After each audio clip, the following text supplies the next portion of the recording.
Et bonsoir à tous, vous êtes sur Lancé Critique et aujourd'hui on va parler de Colonial Gothic à l'Est d'Éden. Il s'agit ici de la réadaptation française de la troisième édition de Colonial Gothic. C'est important de le notifier car celle-ci a une différence majeure avec sa version américaine originelle.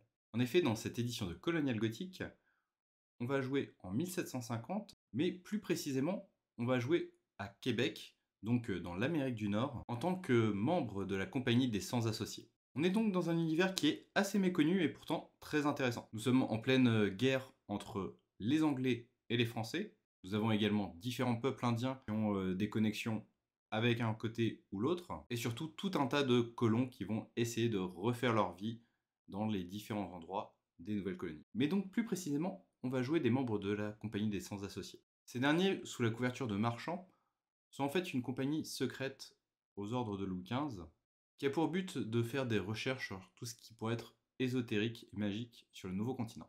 On est sur un système de jeu relativement classique, à base de 2d12, utilisant des compétences, des statistiques, bref, rien de très novateur de ce côté-là. Par contre, c'est vraiment au niveau de l'univers que le jeu va prendre tout son intérêt.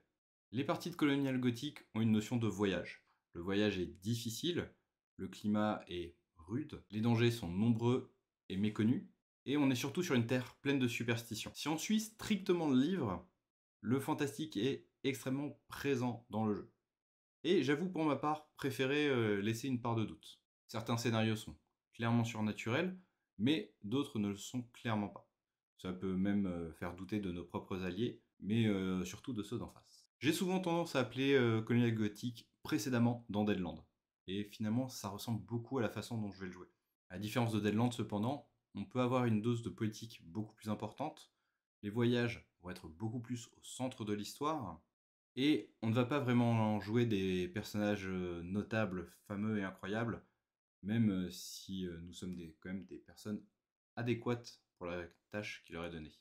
Bref, c'est un jeu qui se joue dans un setting assez unique, vous permettant de jouer une période coloniale qui est peu jouée, et de jouer librement avec l'aspect politique, l'aspect survie et l'aspect surnaturel. Donc c'est un jeu que je ne pourrais que trop vous conseiller.